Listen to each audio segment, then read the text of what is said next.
नमस्कार, good morning, सुप्रभात। स्वागत है आप सभी का मनी 9 के personal finance bulletin money morning में। मैं हूं विपुल सिंह और लेकर के आया हूं आपके लिए आपकी जेब और जिंदगी से जुड़ी हर जरूरी और बड़ी खबर। तो चलिए शुरू करते हैं अब आज का नया सफर। भारत की बेरोजगारी दर रिकॉर्ड निचले स्तर पर आ गई है। देश का श्रम बाजार संरचनात्मक परिवर्तन के दौर से गुजर रहा है। भारतीय स्टेट बैंक के अर्थशास्त्रियों द्वारा तैयार की गई रिपोर्ट में रोजगार जैसे विषय पर पुराने जमाने की टिप्पणियों की फिर से व्याख्या करने की वकालत की गई है। रिपोर्ट में कहा गया है कि भारत की बेरोजगारी दर रिकॉर्ड निचले स्तर पर है।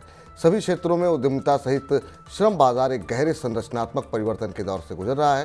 प्रधानमंत्री मुद्रा और पीएम स्वनिधि जैसी योजनाओं के माध्यम से उद्यमिता पर सरकार के जोर देने से निचले स्तर पर मौजूद लोगों को सहायता मिली है। इस वजह से भारत में रोजगार के अवसर बढ़े हैं। सेबी ने अक्टूबर में अपनी ऑनलाइन शिकायत निपटान व्यवस्था स्कोर्स के माध्यम से कंपनियों और बाजार मध्यस्थों के खिलाफ 3,533 शिकायतों का निपटान किया है। सेबी के आंकड़ों के मुताबिक अक्टूबर के अंत तक स्कोर्स पर 3 महीने से अधिक समय से 16 शिकायतें लंबित थी। इसमें SBI mutual fund, UTI mutual fund, JSW steel limited, Waaree renewable technology limited, Sundaram mutual fund और तिरुपति फिनकॉर्प लिमिटेड जैसी 12 इकाइयां शामिल थीं। फेडरल बैंक ने अपने ग्राहकों के लिए यूपीआई लाइट सेवा शुरू की है। इस सेवा से फेडरल बैंक के कस्टमर छोटी वैल्यू के पेमेंट्स अब डिजिटल तरीके से कर सकेंगे। यूपीआई लाइट की मदद से ग्राहक अपने ऑन डिवाइस वॉलेट में पैसे रखते हैं और इसकी मदद से दुकानदारों को बिना इंटरनेट के भी भुगतान कर सकते हैं। यूपीआई लाइट की मदद से दूर दराज के इलाकों में भी डिजिटल भुगतान को बढ़ावा मिलेगा। फीचर फोन वाले उपभोक्ता भी यूपीआई लाइट की मदद से डिजिटल भुगतान कर सकेंगे। आईडीबीआई बैंक ने अपनी स्पेशल एफडी अमृत महोत्सव की आखिरी तारीख बढ़ा दी है। आईडीबीआई ने जुलाई में स्पेशल एफडी स्कीम की शुरुआत की थी। इसकी अवधि 375 दिन और 444 दिन की है। अब ये स्पेशल एफडी स्कीम निवेश के लिए 31 दिसंबर तक उपलब्ध रहेगी। पहले इसमें निवेश की आखिरी तारीख 31 अक्टूबर तक थी। 375 दिन वाली एफडी पर आईडीबीआई बैंक सामान्य ग्राहकों को 7.10% ब्याज की पेशकश कर रहा है। वरिष्ठ नागरिकों को इस एफडी पर 7.60% ब्याज मिलेगा। सहारा समूह के प्रमुख सुब्रत रॉय के निधन के बाद सेबी के पास रखे 25,000 करोड़ रुपए से अधिक की धनराशि पर फिर से चर्चा शुरू हो गई है।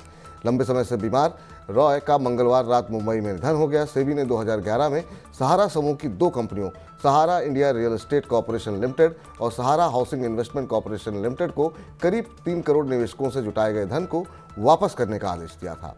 सेबी का आरोप था कि इन दोनों कंपनियों ने नियमों का उल्लंघन करके ये धन जुटाया था। केंद्र सरकार ने सहारा समूह की 4 कोऑपरेटिव सोसाइटी के करीब 10 करोड़ निवेशकों का पैसा लौटाने के लिए एक पोर्टल की शुरुआत की है। सुब्रत रॉय की मौत के बाद भी इस प्रक्रिया से निवेशकों को पैसा वापस करने की प्रक्रिया जारी रहेगी। सरकार ने 29 मार्च को कहा था कि सहारा के चारों सहकारी समितियों के 10 करोड़ निवेशकों को 9 महीने के भीतर उनकी रकम लौटा दी जाएगी। हालांकि अब तक महज कुछ ही निवेशकों को मामूली राशि रिफंड हुई है। खाद्य सुरक्षा नियामक एफएसएसआई ने यूजर्स के अनुभव को बेहतर करने और पहुंच को बढ़ाने के लिए हिंदी और अंग्रेजी के अलावा 4 क्षेत्रीय भाषाओं में खाद्य सुरक्षा अनुपालन प्रणाली पोर्टल शुरू किया है। ये पोर्टल अब हिंदी और अंग्रेजी के अलावा गुजराती, तमिल, तेलुगु और मराठी में भी उपलब्ध होगा। एफएसएसआई ने जल्द ही कन्नड़, पंजाबी, मलयालम, असमिया, बांग्ला और उड़िया में भी इस पोर्टल को शुरू करने की योजना बना रहा है। इस नए कदम का उद्देश्य स्थानीय खाद्य व्यवसायों के लिए अनुभव को बेहतर बनाना है, जिससे वे एफएसएसआई के ऑनलाइन अनुपालन पोर्टल से आसानी से जुड़ सकेंगे। शेयरों में निवेश करने वालों के लिए अच्छी खबर है। अब स्टॉक ब्रोकर्स को अपनी सेवा से जुड़े नियम और शर्तों के बारे में निवेशकों को आसान भाषा में बताना होगा। साथ ही उन्हें क्लाइंट से इसका एक्नॉलेजमेंट भी लेना होगा। सेबी के इसके लिए एक नया सर्कुलर जारी किया है और मार्केट रेगुलेटर का ये कदम निवेशकों के हित में होगा। सेबी का ये मानना है कि निवेशक को ब्रोकर की तरफ से दी जाने वाली सेवाओं की मुख्य बातों की जानकारी होनी चाहिए। कई बार टेक्निकल प्रॉब्लम की वजह से इन्वेस्टर्स को लॉस हो जाता है। जब इन्वेस्टर्स इसकी शिकायत ब्रोकरेज फर्म से करते हैं तो उन्हें कॉन्ट्रैक्ट की शर्तें पढ़ने को कहते हैं। दरअसल कॉन्ट्रैक्ट में कई नियम और शर्तें बहुत ही कठिन भाषा में लिखी होती हैं। जल्दी किसानों को ब्याज मुक्त छोटी अवधि के लिए कृषि ऋण प्रदान किए जाएंगे। बिहार सरकार ने घोषणा करते हुए कहा कि राज्य सहकारी बैंक जल्द ही प्रदेश के किसानों को ब्याज मुक्त कृषि ऋण प्रदान करेंगे। बिहार के सहकारिता विभाग के मंत्री सुरेंद्र यादव ने कहा कि छोटे और सीमांत किसान राज्य के समग्र विकास में महत्वपूर्ण भूमिका निभाते हैं। सरकार जल्द किसानों के लिए कई प्रोत्साहन लेकर के आएगी। नई योजना के तहत राज्य में किसानों को फसल के बाद के खर्चे के साथ साथ कृषि और अन्य गतिविधियों की वित्तीय आवश्यकताओं को पूरा करने के लिए ऋण दिया जाएगा।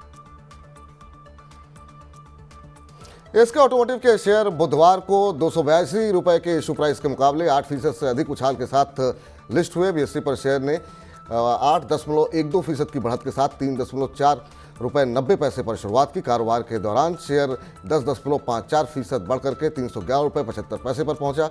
एनएसई पर ये 7.5% की बढ़त के साथ 303 रुपये 30 पैसे पर सूचीबद्ध हुआ। शुरुआती कारोबार में कंपनी का बाजार मूल्यांकन 6,022 करोड़ रुपए हो गया। सर्वोटेक पावर सिस्टम इलेक्ट्रिक वाहनों की चार्जिंग के लिए देश भर में 5,000 चार्जिंग स्टेशन लगाएगी। कंपनी ने कहा है कि उसने इसके लिए सर्वोटेक ईवी इंफ्रा नाम से एक सब्सिडरी बनाई है।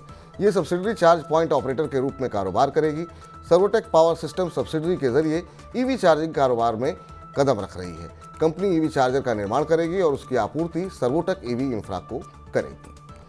भारत का निर्यात इस साल अक्टूबर में 6.21% बढ़कर के 33.57 अरब डॉलर रहा। सरकारी आंकड़ों के अनुसार अक्टूबर में 2022 में ये 31.6 अरब डॉलर था। इस दौरान आयात भी बढ़कर 65 अरब डॉलर हो गया। अक्टूबर 2022 में ये 57.91 अरब डॉलर था। देश का व्यापार घाटा अक्टूबर में 31.46 अरब डॉलर रहा। चालू वित्त वर्ष 2023-24 की अप्रैल अक्टूबर अवधि में निर्यात 7% घट के 244.89 अरब डॉलर हो गया।